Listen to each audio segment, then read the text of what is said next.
Mi papá es Jorge Ceja García, mi mamá Marta Elena Herrera Rubalcaba. Esa tarde fue trágica, murieron 6 niños, víctimas de un rayo que nos cayó. No existían las redes sociales, que hoy en día todo se hace viral, no existía nada.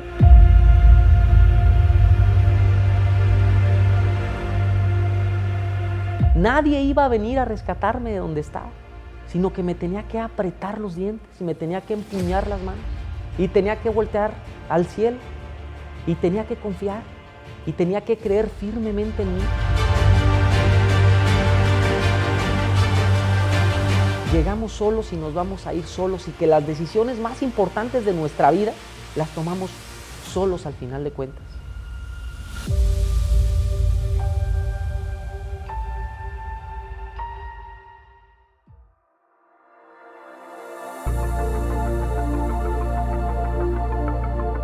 Con mucho gusto, mi nombre es Jorge Daniel Ceja Herrera.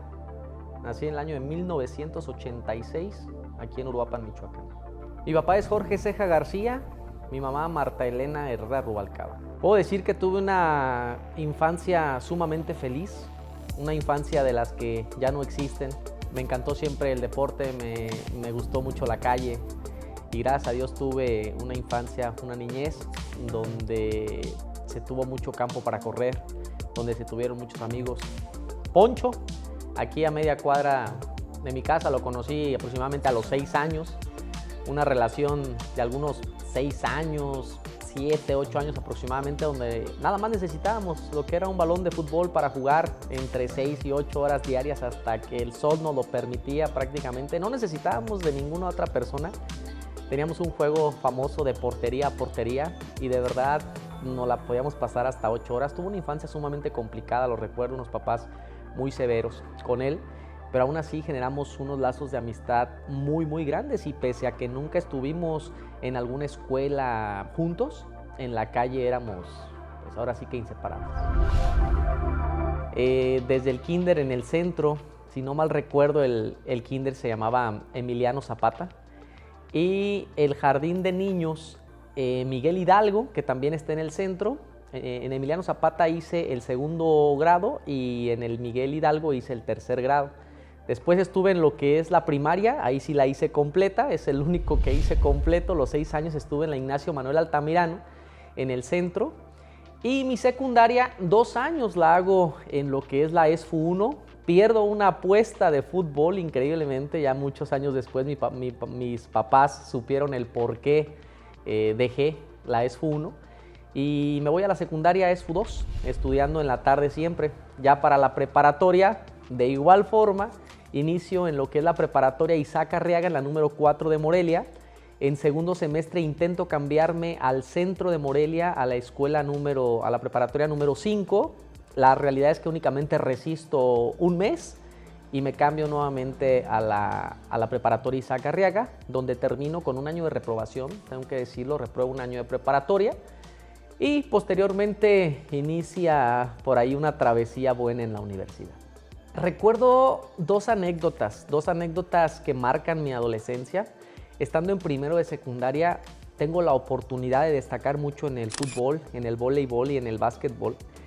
Y me convierto en el chico más conocido, por así decirlo, de la secundaria. Y a mí siempre me gustaban las niñas más grandes.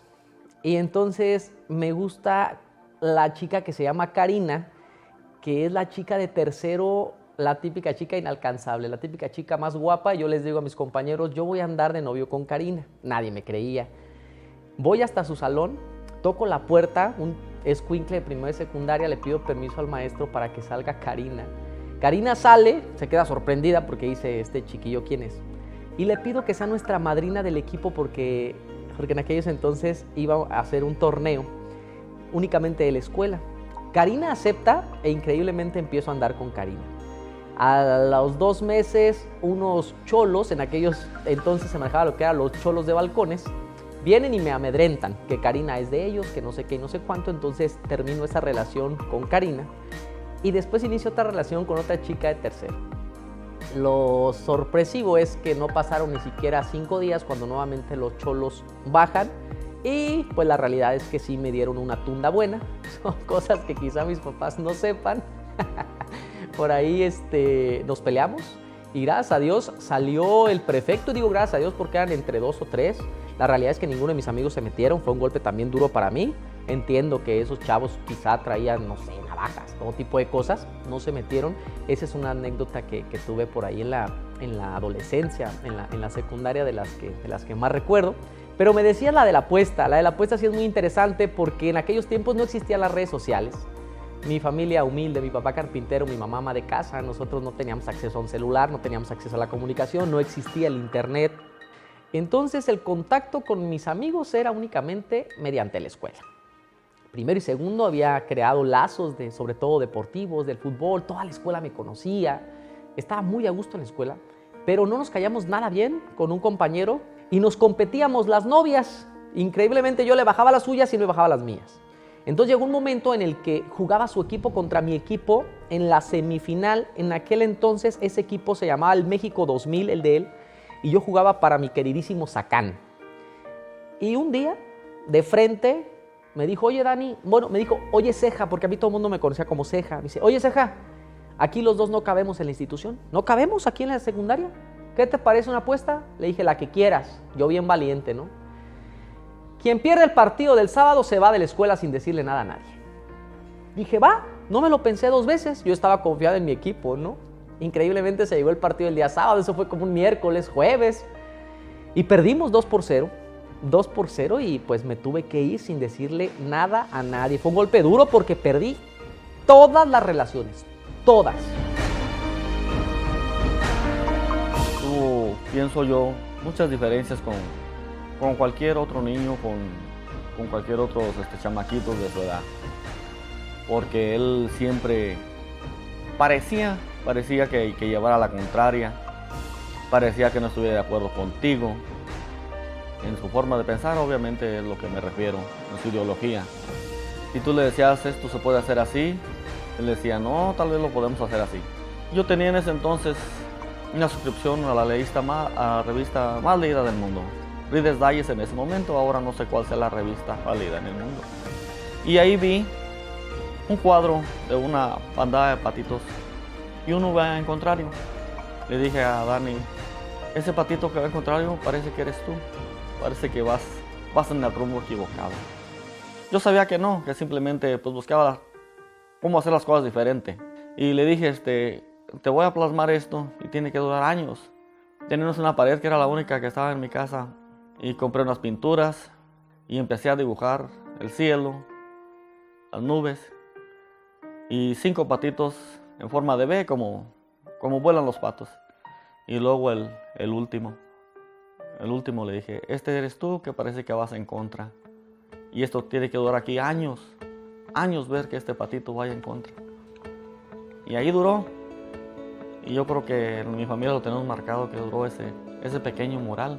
Pues mal hecho tal vez porque lo hice yo y yo no estudié pintura ni mucho menos.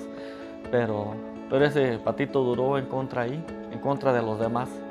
Pero no era el patito despistado, era el patito de innovación, de creatividad, de ver las cosas diferentes. Ese patito en mi corazón va a durar toda la vida. Ese patito era Jorge Daniel Ceja. Mira, te puedo decir que un amigo incondicional, quizás son 2, pero quizá con uno convivo todavía. Entonces, y ya cuando vean este video no quiero que ellos digan, chin, yo soy el 1 o soy el 2. Pero me parece que Sabino David Chávez Durán, de Morelia, Michoacán, tiene un rol muy importante en mi vida porque cuando yo llego a Morelia, a Monarcas Morelia, no nos callamos nada bien con él. Él también es de un extracto muy humilde, muy humilde. Y a los 6 meses nos encontramos en la preparatoria y pues no nos tocó de otra que hablarnos. Esa es la realidad. Y de ahí a la fecha pues surge una amistad, la verdad es que muy bonita. Tenemos 21 años de amistad donde hemos hecho una infinidad de proyectos juntos. Lo he platicado en algunas de mis conferencias. Yo estuve al borde del suicidio muchas veces, alrededor de 6 meses, 1 año, la pasé muy mal. Y él fue un pilar fundamental porque se iba a dormir a mi cuarto para tener compañía. Él era la persona que me escuchaba. Nos distanciamos un poquito porque él siguió el fútbol, teníamos los mismos sueños, siempre nos motivamos, siempre nos dijimos, vamos a terminar la preparatoria como sea, reprobamos más de 20 materias los dos, no las salábamos, un montón de cosas, entonces vivimos muchísimas cosas juntos. La vida no nos ha separado, hicimos un proyecto sumamente bonito, Michoacán FC, lo construimos entre él y yo prácticamente en todo lo deportivo, del cual podría hablar horas también todo lo que hicimos, y al día de hoy sigo con esta amistad con Sabino David Chávez. Dani es mi mejor amigo, ha sido mi gran compañero en todo.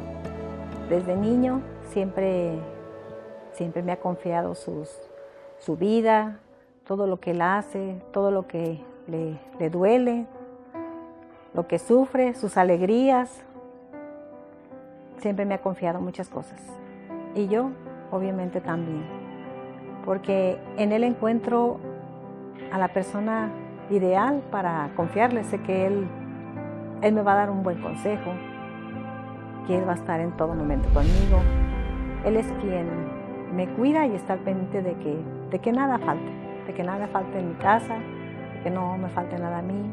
Con él he viajado, he conocido muchos lugares, muchas formas de comer, muchas comidas, cosas que yo jamás pensé que en mi vida iba a pasar. Mi hijo ha pasado por momentos muy dolorosos, muy tristes. Claro que no todo le ha salido bien. Y todo lo que últimamente hemos vivido y compartido juntos es gracias a que pues, le gusta trabajar, le gusta ponerse metas y tratar de cumplirlas, siempre con el apoyo de la familia, de quien esté a su lado. De mi hijo he recibido muchas flores, muchos regalos, muchos detalles. Siempre pensar en mamá, ¿qué quieres? ¿Qué te gustaría que te regalara? ¿Qué quieres que te dé? Es algo tan bonito. Las serenatas, que es algo tan bello para una mujer, de él la he recibido. Es una única vez, pero con esa única vez yo me sentí encantada. De nadie más he recibido una serenata. Es algo maravilloso.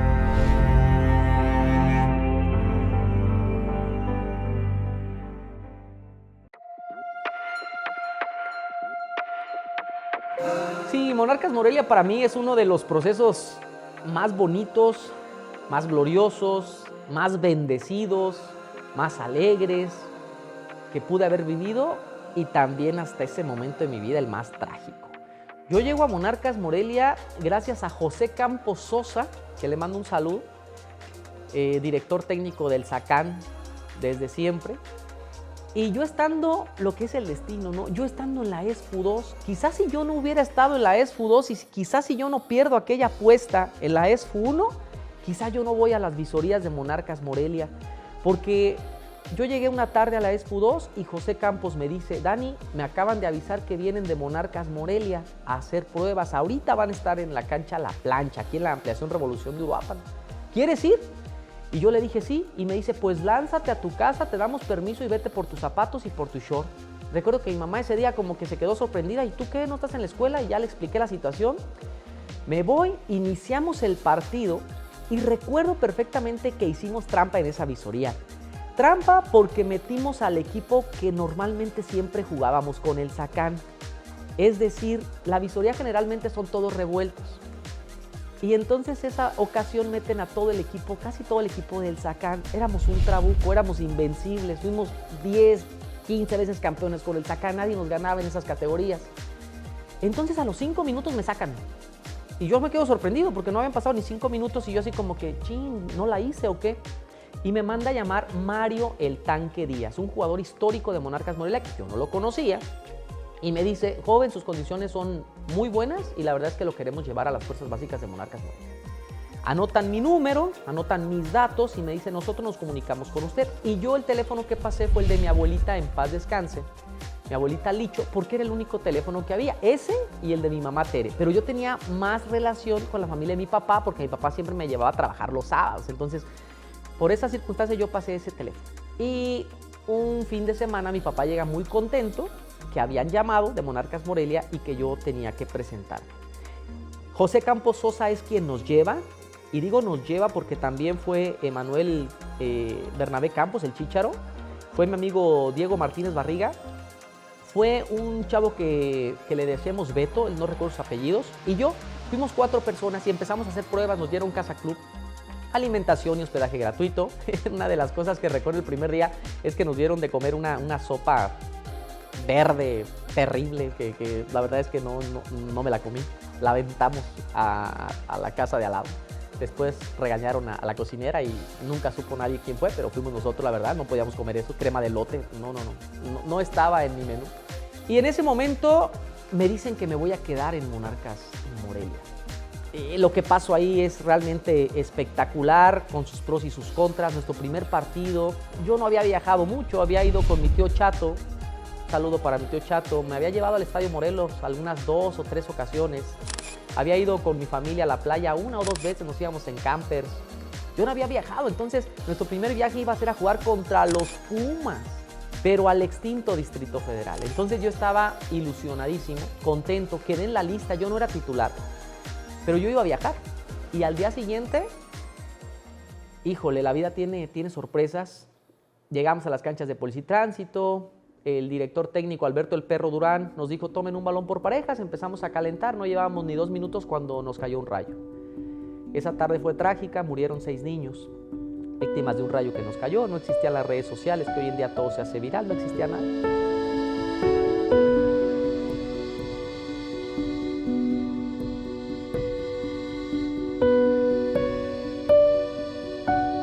Fue un suceso complicado, no había yo siquiera debutado, y mi mamá me dice, Dani, ya no te voy a dejar ir. Yo intenté, le rogué, le supliqué, estuve en Monarcas, y yo únicamente duré lo que son 4 o 5 meses, en la 5ª división, que era piloto 86. Me suben hasta la Juvenil Nacional, que la Juvenil Nacional era quien jugaba los partidos previos de la 1ª división. Yo doy un salto que nadie había dado. Me pasé la 4ª división, me pasé la 3ª división, me pasé la 2ª división, y yo de repente era un niño de 15 años que en 4 meses ya estaba entrenando con el primer equipo, con 1ª división, en el Estadio Morelos. Empecé a viajar a todos lados, conocí todos los estadios de la 1ª división, conocí todo lo que se puede llegar a imaginar uno del fútbol, las extravagancias, las fiestas, todo lo que se pueden llegar a imaginar, todo lo conocí a muy temprana edad. Me bajaban a jugar con 3ª división, soy campeón goleador en 3ª división, jugué en 2ª división, jugué torneos nacionales e internacionales, Copa Chivas, me toca ir a Chicago, me toca ir a Minnesota, me toca ir a San Francisco, me toca ir a un sinfín de lugares realmente espectaculares gracias al fútbol. Y de repente, en una temporada que no me salieron las cosas en 2ª división, un 23 de diciembre suena mi teléfono celular, ya tenía un teléfono celular. Íbamos aquí en lo que era la antigua Fayuca en Uruapan, Michoacán, y hablan de Monarcas Morelia, donde sin más ni menos me dijeron, Dani, nada más para avisarte que estás fuera del club y que puedes pasar por tu carta porque ya eres un jugador libre.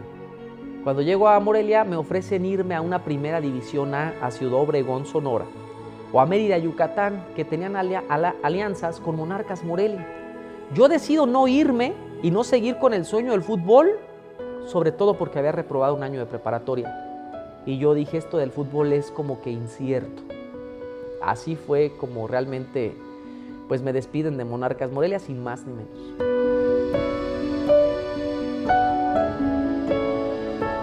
Hace unos años hubo un temblor que pegó durísimo en Oaxaca. Él por iniciativa propia agarró su carrito y se fue a las colonias de aquí donde vivimos, las colonias aledañas, a recoger víveres, a recoger alimentos. Pues la mayoría de las personas, yo creo que el 99% de las personas pues no lo hacemos. Y gran sorpresa para mí que la gente lo tomó muy bien. Llevó el primer viaje aquí con los bomberos, estación de bomberos, y se regresó, y no obstante de eso hizo otro y otro y otro. Con esto quiero dejarles ver que el Dani Ceja también es altruista, siente por los que sufren, que dentro de él mismo sí es caritativo. Y suena mal decirlo porque es mi hijo, pero es muy, muy buena persona. El vivir la vida buscando objetivos, le ha dado la clave de ser emprendedor. Y aparte de quien quiera acompañarlo, de quien quiera hacer esto con él, tener la filosofía del 100% del trabajo, de la atención personal, buscar siempre que el cliente esté contento, que esté feliz. Y como él dice, casi 24/7, que yo no comparto mucho porque es mucho trabajar. Pero en fin, Dani Ceja quiere ver que la gente tenga otras expectativas de vida, que las cosas se pueden conseguir de otra manera, pero de maneras buenas, desde luego, limpias, que todo es posible y que los sueños, trabajando día con día, sí se pueden hacer realidad. ¿Cuánta gente, cuántos muchachos me han encontrado a mí en la calle y me dicen, Don Dani, y quiero decir que yo no soy Don Dani, soy el papá de Daniel Ceja, pero Don Dani no me molesta porque obviamente lo conoce tanta gente que es más fácil para la gente ubicar a Daniel Ceja que a Jorge Ceja. Y Don Dani está bien, y eso también en esta parte de mi vida me lo he ganado por él, o él me lo ha ganado para mí. Soy muy orgulloso de mi hijo y espero que siempre siga así. Y yo pienso que sí, no le gana el ganar el dineral que para esto, que para tener una mansión, no es su filosofía de vida. Ganarse un dinerito extra para él o que le vaya mejor en la vida es para pasear, para conocer el mundo, para sentirse bien con él mismo, porque yo lo he oído decir a él que a veces el dinero pues podría salir sobrando. El trabajo, la gratificación del trabajo es para uno mismo, hacer lo que te gusta, hacer lo que te apasiona. Eso hace Daniel Ceja.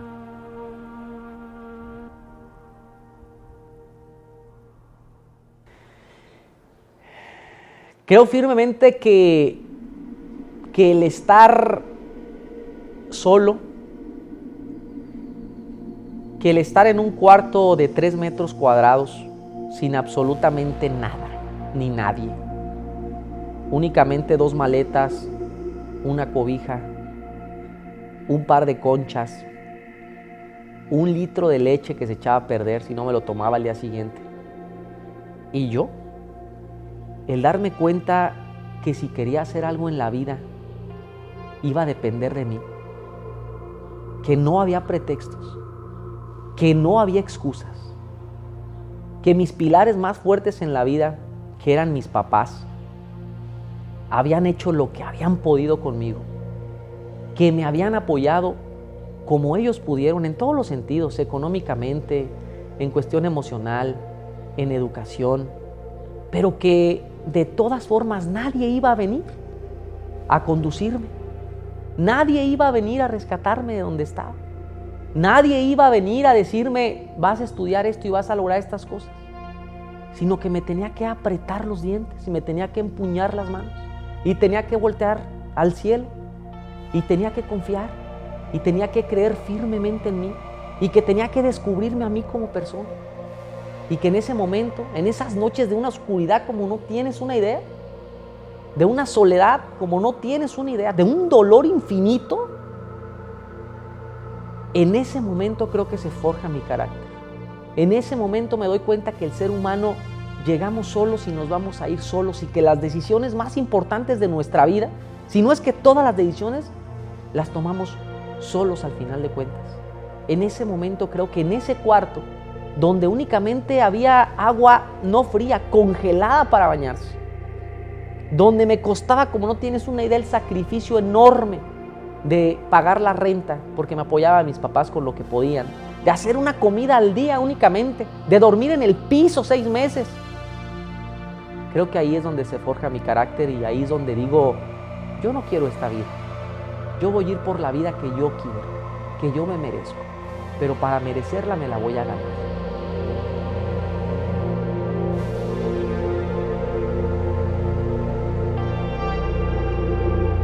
La familia es un refugio, la familia es una protección, la familia es quien te arropa, La familia siempre está para ti, en las buenas y en las malas. Pero me parece que la familia también tiene que ser la primera responsable en decirte y en señalarte cuando no estás haciendo las cosas bien. Es la primera responsable de que si estás actuando con malos hábitos o con malas formas, es la primera responsable en decirte también que tu camino no está bien. Un niño de 10 años, un niño de 15 años, y digo un niño aunque sea un adolescente, porque todavía necesita la compañía excesiva del padre, el seguimiento. Pero llega un momento en el que el ser humano, y estoy hablando desde lo psicológico, desde la educación, desde todos los sentidos, cuando tu hemisferio del juicio prácticamente ya es un engranaje perfecto a los 21 años, en esos momentos el ser humano tiene que empezar a volar. Pero sobre todo ya tú encauzándote con base a los valores y principios que la familia te dio a ti como ser humano.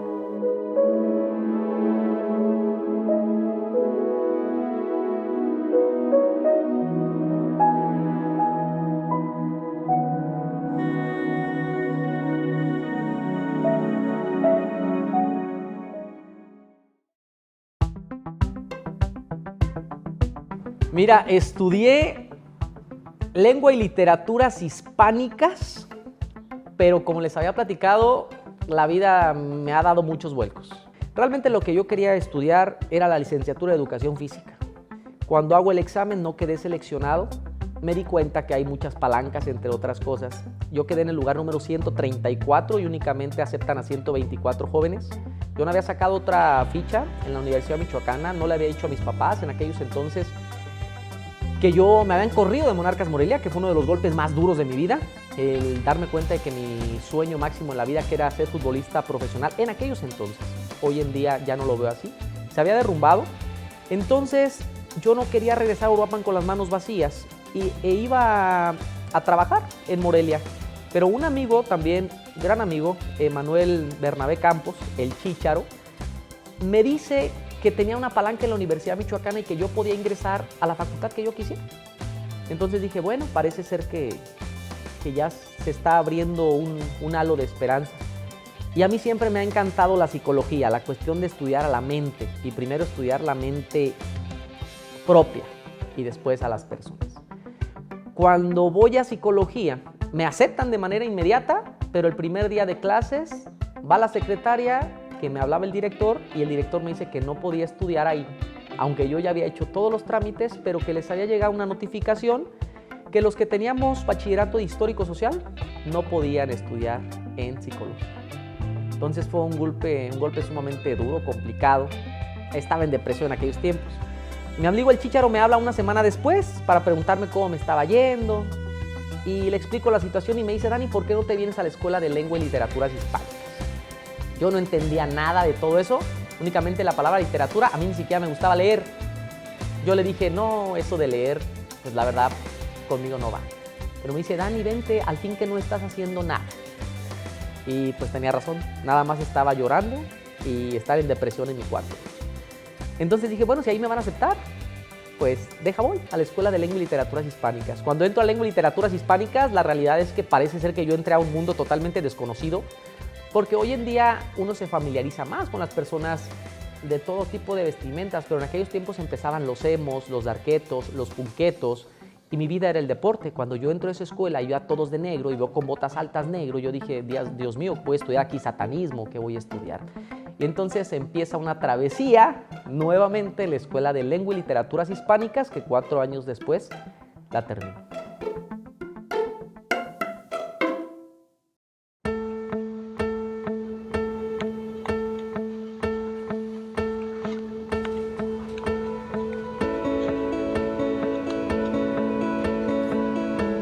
Pues mira, sin lugar a dudas, pues tengo que elegir este primero, que es Memorias Prohibidas, la historia de amor jamás escrita, en lo que es su primera edición. Un libro que comenzó, te digo, mi vida ha sido con cambios repentinos. Una tarde que yo no tenía, se puede decir, nada que hacer, en el sentido de que estaba dando clases, los chicos estaban trabajando bien en equipos, tomo una pluma con una hoja blanca que estaba suelta, hago una poesía. Y esa poesía a la postre se convierte en un escrito que agradó a unos chicos de preparatoria. Nunca les dije que fue mía porque a mí la escritura siempre lo consideraba como algo ridículo. No me gustaba ni leer, te comento, hasta los 19 años que me obligan a leer. Un gran maestro de vida que sinceramente puedo decir que hasta me rescató de no suicidarme, el maestro Manuel Martín Oramas Díaz, cubano. Y después quise hacer un cuento en algo que le llamo yo La Noche de Insomnio, y habla precisamente esta obra de la dualidad del ser humano. Algún día conocerán la verdadera historia de Memorias Prohibidas, la historia de amor jamás escrita, en la concepción de quién realmente la escribió o quiénes realmente la escribimos. Pasa de ser un cuento a una novela gracias a que un maestro me dice, leyendo los primeros 5 o 6 hojas, Dani, tu escrito es increíble, yo que tú la meto en un concurso seguro ganas, haz una novela. Yo ya no sabía qué hacer. Y digo, voy a hacer una historia totalmente diferente. Una historia que hable de un romance muy, muy fuerte, desencadenado en su totalidad, que sea prohibido a la vez, pero que de la otra parte esté el suspenso y el terror en su máximo esplendor. Y en 9 meses termino de escribir Memorias Prohibidas, la historia de amor jamás escrita, que un 10 de diciembre del 2015 se publica. Y recuerdo que esa mañana mi amigo Sabino David Chávez Durán no me pudo acompañar. En aquellos entonces uno que consideraba mi amigo y que gracias a la justicia ya no lo es, no pudo acompañarme y me toca a mí montar todo. Mi mamá, mi familia estaba muy ocupada haciendo los pasteles, los preparativos, y me toca montar sillas. Y recuerdo que una persona ingresa a la antigua fábrica de San Pedro y yo ya había colocado 500 sillas y me dice, oye, pues ¿qué va a haber aquí? Y le digo, yo muy emocionado le dije, lo que pasa es que voy a publicar mi libro. Y él me dice, ¿un libro? Le dije, sí, mi primer libro. Yo estaba muy emocionado. Y me dice, ¿para qué pusiste tantas sillas? ¿Es tuyo el libro? ¿Cómo te llamas? Y le dije mi nombre. Oye, pero es que yo siempre que he venido aquí a alguna presentación de libro o que sé de la presentación de un libro, pues vienen alrededor de 20, 50 personas, cuando mucho. Me puso a dudar. Yo había hecho invitaciones a todo mundo. Entonces decido otra vez quité 200 sillas. Y se quedan 300 sillas únicamente y casi escondo las otras 200. Porque dije, no, tiene razón este señor. ¿Quién va a venir a una presentación de libro? Nadie.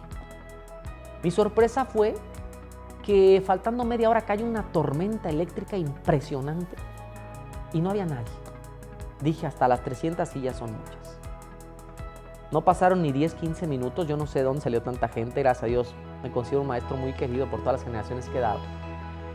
De repente aquello estaba abarrotado, de repente les dije, hay 200 sillas más. Y me dijeron, Dani, es que ya las pusimos, ya no hay. Fueron 800, 900 personas, fue increíble. Esto significa la primera obra de Memorias Prohibidas. Y esa misma noche, un amigo, Carlitos López de Diario 452, un fuerte abrazo, él no me conocía. Me dice, oye Dani, me encantó tu charla. ¿No te gustaría ir a Patzingán a dar una conferencia con los jóvenes? Yo nunca había dado una conferencia. Le dije, sí. Ahí se me abre la mente en varias cosas, las dudas y demás, pero a grandes rasgos ahí comienza las conferencias, más de 500 conferencias, más de 200 planteles educativos en 8 años. Y sin quererlo, porque la realidad es que sin quererlo, de repente me di cuenta de que se habían terminado las novelas. Entonces surge la segunda edición. Quise cambiar la portada porque dije, en este país nadie lee. Pues ya vendí cierta cantidad, pero no creo que lea más. Decido salirme de lo educativo, de la docencia, y mis primeras 3 quincenas dije, Dios mío santo, lo que acabo de hacer. Cuando no me llegaron mis 3 quincenas, mi pequeño colchoncito económico que tenía se derrumbó. Entonces hago lo que le llamo la gira prohibida y comienzo a llamar a todo tipo de instituciones para que me dieran la oportunidad de brindar la conferencia sin saber si iba a vender un libro o no iba a vender ninguno. Mis conferencias siempre, por lo regular, siempre fueron gratuitas, siempre. Hasta hace un año únicamente cobro viáticos y nada más. La sorpresa fue que en un solo mes, en Zamora, Memorias Prohibidas en su segunda edición era historia. Se terminó Memorias Prohibidas en un mes. Llega la tercera edición de Memorias Prohibidas y quise cambiar la portada. Mi sorpresa fue que en 4 o 5 meses Memorias Prohibidas era un hit. Memorias Prohibidas me parece que está en algunas 10,000, 15,000 casas de Uruapan, Michoacán, y en más de 35,000 casas del mundo. Se termina y recibo una llamada telefónica y un correo electrónico. Y el correo electrónico era de Madrid, España. Decía que querían publicar Memorias Prohibidas de manera internacional y que me brindaban 15 días gratuitos para publicar mi novela y para hacer el contrato en Miami o en Nueva York. Se escuchaba muy bonito. Yo no lo creía, dije, bueno, la voy a enviar. De todas formas, si me la roban o... Bueno, dije, ¿qué puede pasar, no? A los 6 meses de repente llega un paquete aquí a Uruapan, Michoacán, con 500 novelas de Memorias Prohibidas, la historia de amor jamás escrita de manera internacional con la editorial Chiao, y llegan mis vuelos de avión para Nueva York, donde estuve 15 días en Nueva York en 2017 publicando Memorias Prohibidas, la historia de amor jamás escrita, que es esta que tengo en mis manos, y pues estaba viviendo un sueño yo prácticamente, un sueño de la escritura, algo que jamás me hubiera imaginado. Justo en el 2017, cuando llega esta sorpresa, dije, voy a hacer una novela diferente. Entonces, en 2017, en 3 semanas, hago esta novela que se llama Vidas Mágicas de Esas Especiales. Y la historia de Vidas Mágicas es increíble porque una maestra me invita a Apatzingán a dar una conferencia y me dice, Dani, necesitamos ir a mi casa porque tengo unos libros, acompáñame. Y de repente vamos subiendo un cerro de Apatzingán y veo como que unas manchas oscuras y le digo, maestra, ¿y qué es eso? Y me dice, Dani, son cuevas. Dije, ¿cuevas? ¿Y qué hay ahí? ¿O qué pinturas? ¿O qué? Me dice, Dani, ahí vive gente. Ay, maestra, ¿cómo va a vivir gente? O sea, en pleno siglo XXI, ¿cómo va a vivir gente en una cueva? Sí, Dani. Y me explica lo que hacen cada año. Y me invita a las cuevas. Y de repente una niña, güera, rubia, con ojos verdes, que es Dulce Paola, sale la nena llena de suciedad con su carita. Y entonces ahí me entra la semillita de esta niña. ¿Realmente tendrá las mismas oportunidades que cualquier otra persona?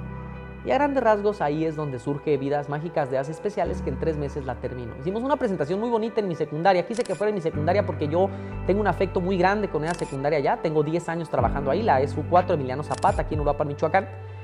Ahí la publico. Y justo cuando está sucediendo eso, pues de repente llega, por aquí no la veo, la cuarta y quinta edición de Memorias Prohibidas, la historia de amor jamás escrita.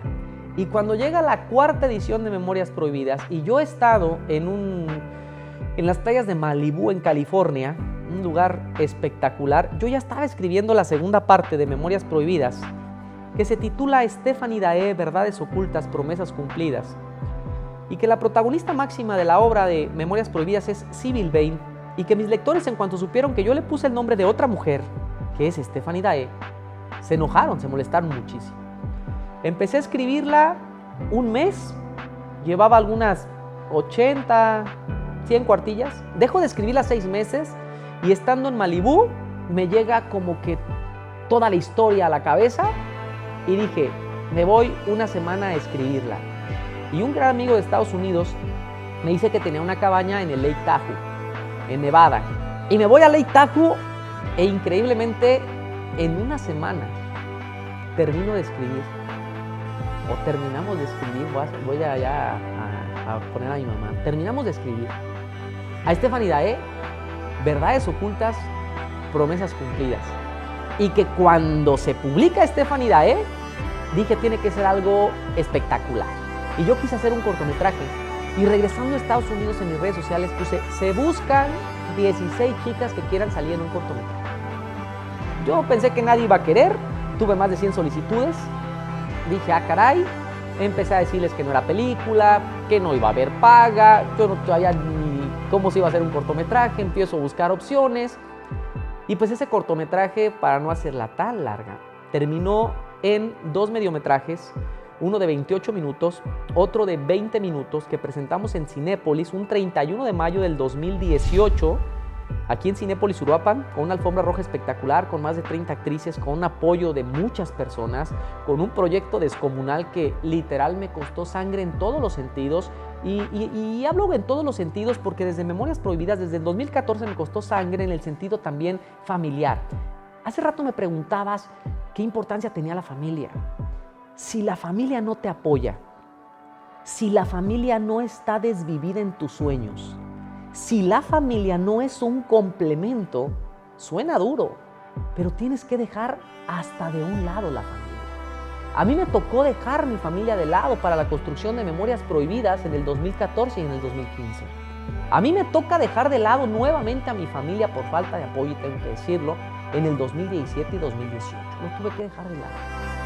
Por la consolidación, por la materialización de algo que yo sabía que estaba haciendo bien y que era un sueño y que mi transmisión, lo más importante de mi mensaje, porque es mi legado de vida, por lo que yo día con día trabajo, es para mostrarle a las generaciones que vienen abajo que efectivamente todo en esta vida es posible. Y sobre todo la transmisión del mensaje es, viniendo desde la nada, puedes conseguir absolutamente todo lo que te propongas. Y mi transmisión de mensaje, repito, es para los jóvenes de acá, los que tienen un corazón joven, los que tienen hambre de triunfar. Puedes tener 70, 80 años y puedes seguir teniendo metas y objetivos. Y el mensaje más importante que se da en el 2015 es para el que nace el 2 de febrero, que es Ángel Daniel Cejan Briz. Principalmente para él va el mensaje que es mi hijo.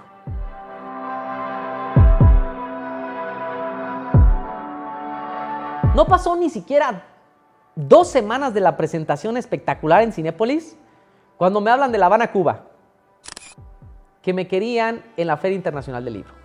Estuve en La Habana, Cuba, estuvimos alrededor de 10, 12 días, y llegando de La Habana, Cuba, llega una invitación desde Madrid, España, que me ubicaban como embajador nacional de la lectura en Bogotá, Colombia, donde estuve también 12 días. No llegaba de Bogotá, Colombia todavía, cuando me dijeron, Dani, tenemos que hacer ahora sí las presentaciones de Memorias Prohibidas en 5 países de Europa. Dije, wow. Lamentablemente llega la pandemia, no pude ir a Europa. Fui después, el año pasado, tuve la oportunidad de ir a presentar mis obras a Madrid, España. Y así es como surgen estas obras. Y la última, el año pasado, la gente me pedía mucho lo que es la poesía. Que por qué si yo había escrito cosas tan románticas en Memorias Prohibidas, que por qué no escribía las poesías. Y se crea una historia basada en poesías desde la construcción, desde cómo se enamora un hombre de una mujer desde que la ve, hasta que se puede materializar todo. No se sabe si es en su mente o si realmente se materializa. Y es que creo este poemario que se llama Por los besos y el amor de una mujer. Jamás pensé que mi hijo fuera a ser tan sensible. Sabía que lloraba a veces, que de niño se ponía nostálgico, depresivo, porque pues también pasaron por él varias etapas de su vida, varias cosas. Pero nunca pensé que él un día fuera a escribir. Pero sus novelas han sido muy hermosas. Yo no es porque sea su mamá, pero realmente el ver el amor y la pasión y todo lo que él transmite en sus novelas, y el ver la magia que hace en los jóvenes es algo tan hermoso. El ver a los jóvenes que las ven es algo maravilloso. Y quiero mostrarles un libro que en especial a mí me ha llenado mucho como mujer, como madre, y yo sé que quien tenga la oportunidad de leerlo un día se va a dar cuenta de la sensibilidad de Daniel Cejan. Y este es un poema que en especial a mí me encanta. Dice, lo más lindo de ti. ¿Qué será lo más lindo en ti? ¿Tu sonrisa o tu mirada? Me pregunto constantemente. ¿O tu dulce voz? ¿Tus ojos? ¿Tus labios encendidos? ¿Tu risa nerviosa? ¿Tu piel de seda? ¿Tu cabello elegante, radiante y cautivador? ¿Tus gestos? ¿Tu imponencia? ¿Tu glamour de mujer? ¿Tu lindura? ¿La emoción de charlar contigo? me quedo con tu sonrisa. Y dice más. Cuando yo me di la oportunidad de leer este hermoso poemario, comprendí aún más la gran sensibilidad que tiene mi hijo. Y si Dios me diera a escoger volver a tener un hijo como Daniel Ceja, yo le diría sí a Dios, porque lo amo muchísimo a mi hijo, amo muchísimas cosas que él hace.